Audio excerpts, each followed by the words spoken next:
கரூர் வெண்ணமலை பாலசுப்பிரமணியன் கோவிலுக்கு சொந்தமான ஆக்கிரமிப்பு நிலங்களை மீட்கும் பணியில் பாதிக்கப்பட்ட மக்களுக்கு ஆதரவாக களத்தில் இறங்கிய கரூர் மாவட்ட பாட்டாளி மக்கள் கட்சியினர்.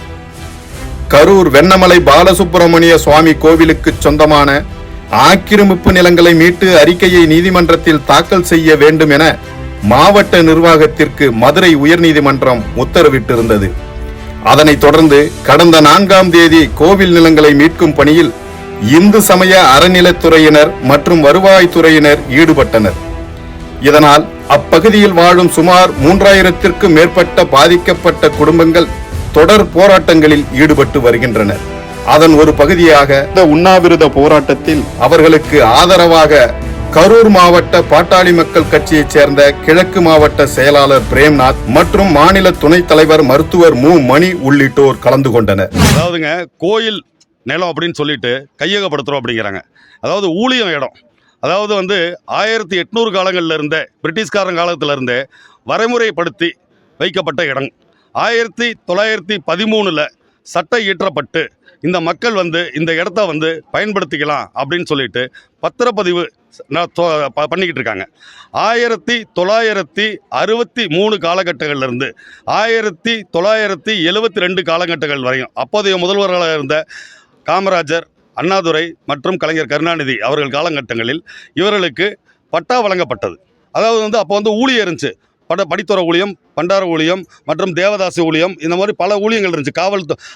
காவல்காரங்க ஊழியம் அப்படின்ட்டு.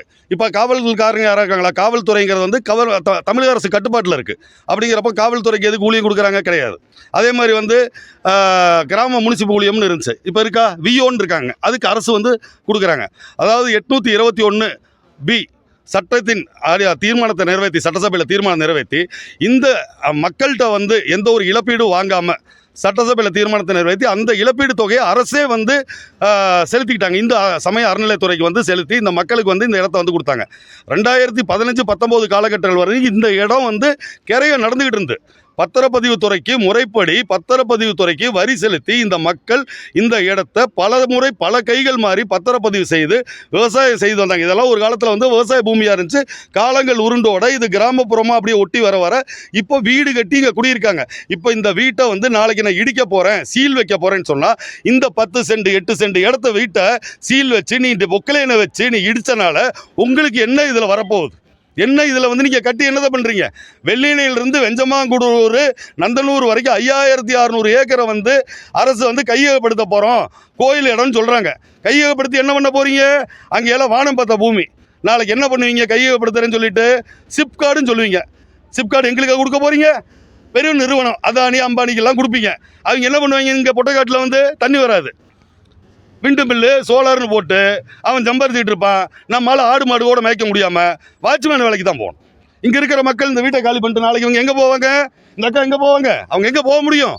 காலகாலமாக 70 ஆண்டு காலத்துக்கு மேலே இங்கே குடியிருந்த மக்களை ஊழியங்கிற பேரில் வெளியேற்றுறது எந்த நியாயம்?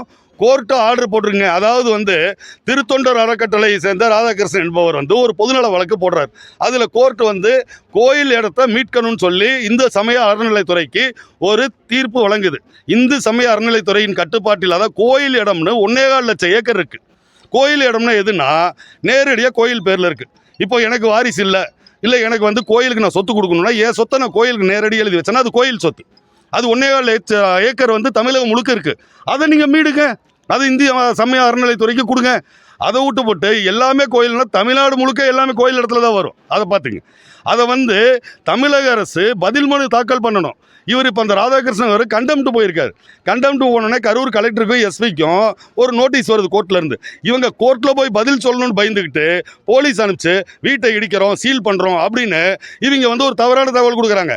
தகவல் சரியான முறையில் 821B படி இந்த இடத்திற்கு தமிழக அரசால் பொதுமக்கள் சார்பாக 1963 72 காலகட்டங்களுக்குள் முறையாக இழப்பீடு செலுத்தப்பட்டது என்று நீதி அரசருக்கு தமிழக அரசும் மற்றும் மாவட்ட நிர்வாகம் இதை முறையாக பதில் மனுவாக கொடுத்து இந்த இடத்தை இவர்களுக்கு திரும்பவும் மீட்டு தர வேண்டும். உரியவர்களுக்கு உரிய இடத்தை திரும்ப தருவதுதான் ஒரு மனசாட்சியுள்ள மக்களின் முதல்வர் என்று கூறிக்கொள்ளும், தந்தை தந்தை என்று கூறிக்கொள்ளும், அப்பா அப்பா என்று கூறிக்கொள்ளும் முதல்வர் ஸ்டாலின் அரசு செய்ய வேண்டிய கடமை இதுதான். ஒரு அப்பா என்று சொல்லிக் கொள்பவர் மக்களுக்கு அப்பாவாகத்தானே நடக்க வேண்டும். ஏன் உயிரை எடுக்க வேண்டும்? இந்த தாய்மார் கூறிக்கொள்கிறார், நாங்கள் தூக்கிட்டு தற்கொலை செய்ய வேண்டுமா என்கிறார். ஒருவர் சாவில் நீங்கள் வாழ வேண்டும் என்றால் ஒரு கோயில், அதாவது அவர் கோயில் சொத்து என்று சொல்கிறாரே, எந்த கடவுள் மக்களை கொல்ல சொல்லி ஆணையிட்டது? எந்த முதல்வர் மக்களை வஞ்சிப்பார்? முதல்வர் அவர்களே, பாட்டாளி மக்கள் கட்சியின் சார்பாகவும் அண்ணன் அன்புமணி ராமதாஸ் அவர்கள் சார்பாகவும் கூறிக்கொள்கின்றேன், இந்த இடத்தில் இந்த சொத்தை, இந்த வீட்டை நீங்கள் இடிக்க ஆசைப்பட்டால் எங்கள் மேல் புல்டோசரை ஏற்றிவிட்டு மக்களை கொன்றுவிட்டு இந்த இடத்தை நீங்கள் எடுத்துக்கொள்ளுங்கள். மக்களை மீட்டு தாருங்கள், மக்கள் உடைமையை மீட்டு தாருங்கள், உரியவருக்கே உரிய இடத்தை திருப்பி தாருங்கள். இதை கடும் நீதி அரசர் அவர்களுக்கு பதில் மனுவை உடனடியாக தாக்கல் செய்து, நீங்கள் சட்டசபையில் என்ன தீர்மானத்தை உங்கள் தந்தையார் திரு கலைஞர் கருணாநிதி அவர்கள் சட்டசபையில் தீர்மானம் நிறைவேற்றாரோ அந்த பழைய தீர்மானத்தை ஒரு முறை படித்து பாருங்கள். படித்து அதை நீதிமன்றத்தில் தாக்கல் செய்து பதில் மனுவை தாக்கல் செய்து மக்களுக்கு அவருடைய உடைமையை மீட்டு தாருங்கள் என்று அனைத்து மக்களின் சார்பாக கையெடுத்து கண்ணீர் வழியாக கேட்டுக்கொள்கின்றேன். நன்றி, வணக்கம்.